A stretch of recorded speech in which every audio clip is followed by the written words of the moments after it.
How long had I been asleep? And when had I realized that I wasn't anymore?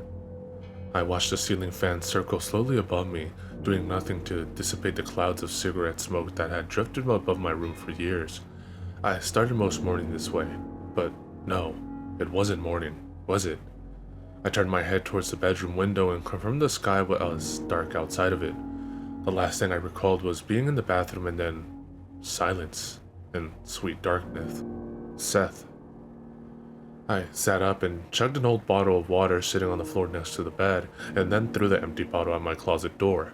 I lit a cigarette and took a long drag, releasing a cloud of smoke up into the apathetic fan. It floated idly above me.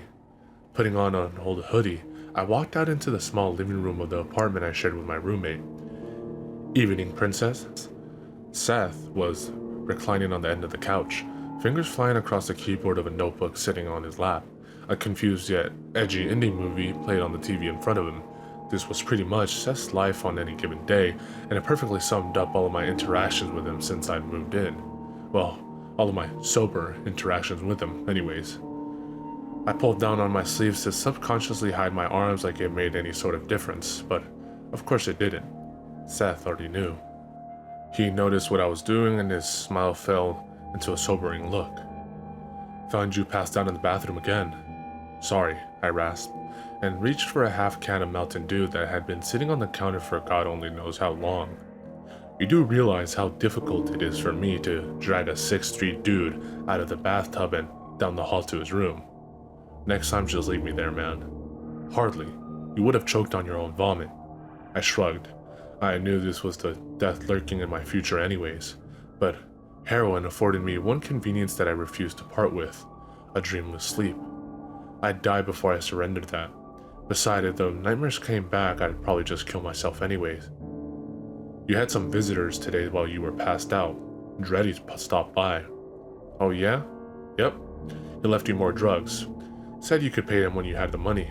You know, he must be the sweetest, most generous drug dealer in all of Chicago. Where is it? You were sleeping like a baby in the bathtub, so I left it next to you, Seth said. Cool. In the toilet. Dude. Look, man, if you died, I don't get your half of the rent. And if I don't get your half of the rent, I have to get a real job. It's just business, not personal. Of course, that wasn't true. Seth and I had met at a darker time in both of our lives, and shared the sort of bond that is only forged in such circumstances. Who was the other? I asked. The other what? The other visitor. Girl actually. I told her you were out. Figured you prefer I tell her that over the truth. Did she say what she wanted? I asked. No. I swore. That was never good. It was probably just some girl coming over to beg for free drugs, which I didn't currently have because Seth had flushed them down the toilet, and I would never let her touch my private stash. That had to be it. What the fuck else could she want? Great. So some chicks either wants a hookup or is coming over to tell me she's pregnant. Seth scoffed. You wish. This chick was way beyond anything you could ever get. Really? Because she did come asking around for me, didn't she? Sure, but I'm the one who got her number. No, you fucking didn't. I laughed as I walked into the kitchen and took one of our 3 glasses out of the cupboard. Oh, I did. Seth held up a torn shard of white paper. She gave it to me and asked me to call her when you came home. He used air quotes on the last 2 words. Yeah, well, don't. I don't want anything to do with. There was a knock at the door. I shot Seth a poisonous look. What? He threw up his hands and stood up. She's really hot, and you can't stand in the way of true love. Don't open it, I warned as he walked over to the door. Sorry, Sam, but you know I have a thing for redheads. Redheads? What? Do I know any redheads?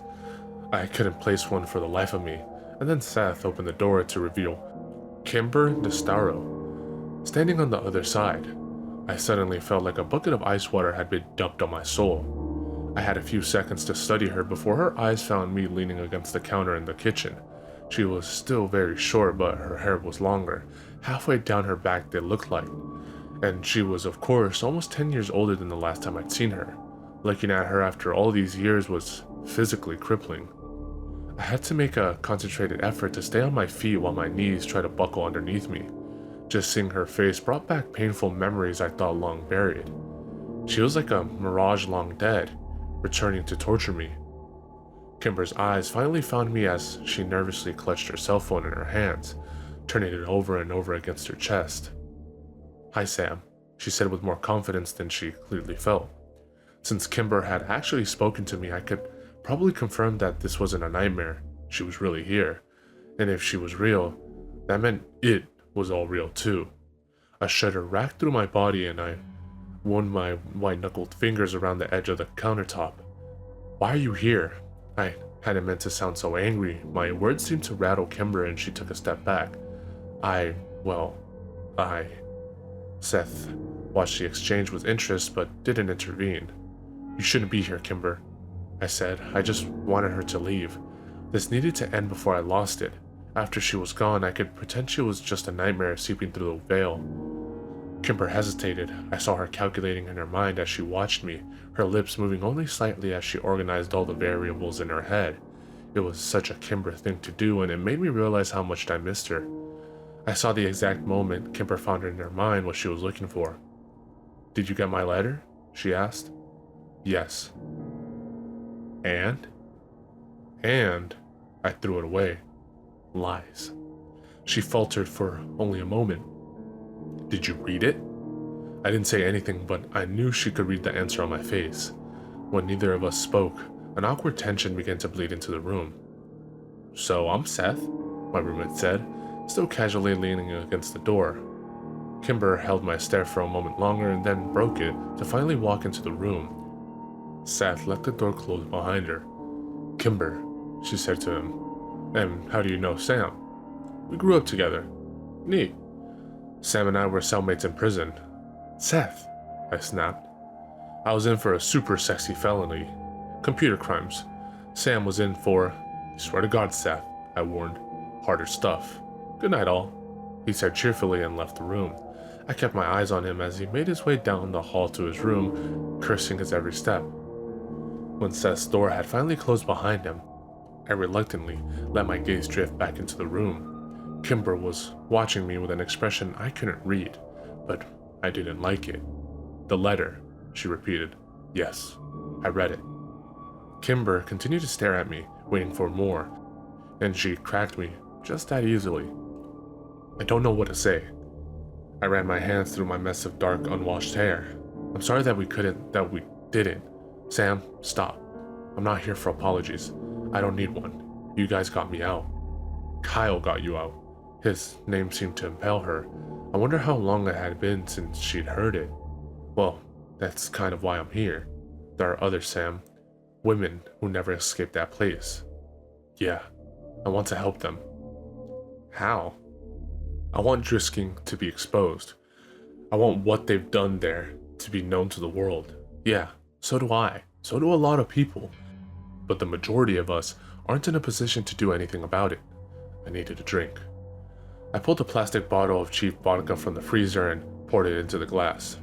"Do you want some?" I asked, almost as an afterthought. "God, yes," Kimber said, and I took another glass down from the cupboard, filled it, and handed it to her. She drank half of it in one sip, which seemed to steady her. "So what do you want from me, Kimber?" I asked as she set the glass down. "I want you to come back to Drisking with me." I laughed and then tipped my glass back, allowing the hot sting of the alcohol to unfurl down my throat. "I'm serious, Sam." "Yeah, the answer is no. We'd never leave that place alive. We did once. We're not going back. I have a contact, someone on the inside." "The inside of what? Drisking? Borrasca? The sheriff's office?" "They know stuff, okay? And they're willing to help us. That's all we need to know." "No. We need a lot more information than that. And you'll get it later, after we get there." "Did you really come all the way from California to ask me this? After 9 years?" "Actually, I wasn't asking." Kimber looked at me coolly and crossed her arms in front of her with ironclad conviction. This wasn't the Kimber I remembered. I didn't know this woman. "So somebody told you that they were going to help you take down a very highly connected and protected crime syndicate, and you believed them. I didn't say that. So you don't trust them. I didn't say that either. Yeah, well, this isn't happening. We'd be dead the minute we crossed the county line. Are you saying you won't go? Fuck no, I won't go, I said, pouring myself more vodka. Alright, Kimber said, and set her glass on the table beside her. Well, thank you for the drink, but I have to go. Something lurched inside of me. I couldn't let her leave. Not when I just gotten her back. So why was I being such a dick? Wait. I took a step towards her before I realized what I'd done. Where are you going? I told you, she snapped as she started towards the door. I'm going to Drisking. I was on her before she'd finished her sentence and yanked her away from the door. The hell you are? I told you I was going, Sam, and I fucking meant it. I didn't know you intended to go alone. That's goddamn suicide. I don't care, and it needs to end. Why does it have to be you? I pled desperately. My heart began to sink as I realized I did know this Kimber. Her mind was made up, and there would be no stopping her. Who else, Sam? Who else but us? There's no one. The thought of my best friend back at that place seared through my brain like a hot iron. I had to make Kimber see reason, even if I had to hurt her. There's no other way. So after what Kelly and Clary did to you there, after all you suffered at Borrasca, you want to go back? She snatched her arm back from my grasp. Yes, because there are other people still suffering as we stand here arguing about this. We shouldn't have even waited this long to try and help them. No, wait. We can think this through. I'll try again with the FBI, the cops, Interpol, I don't know. Whoever will listen. Did that work before? She asked. It hadn't. Sam, if I try to report what happened to me, I'll show up on the radar immediately and be dead by morning. No more pretenses, no more manipulations. I had to bare my soul to this girl if I wanted to stop her. Please, I said desperately. Please, Kimber. I'm begging you not to make me do this. I'm sorry, but I'm going. I was panicking, unable to control my breathing or the pounding of my heart, which was racing to a finish line that lay somewhere in the immediate future. Fuck! I screamed and swept Kimber's vodka glass off the table where it shattered against the wall. This didn't seem to surprise her, and Kimber kept her composure while I raged. Fuck! It was over. I was going back to Drisking.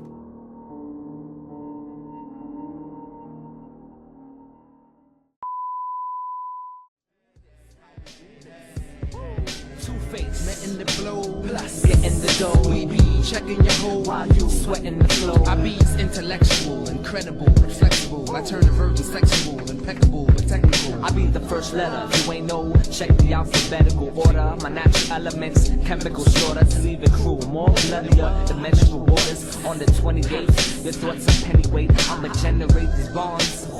Watch as I detonate. At any rate, I separate like racist niggas segregate you featherweights.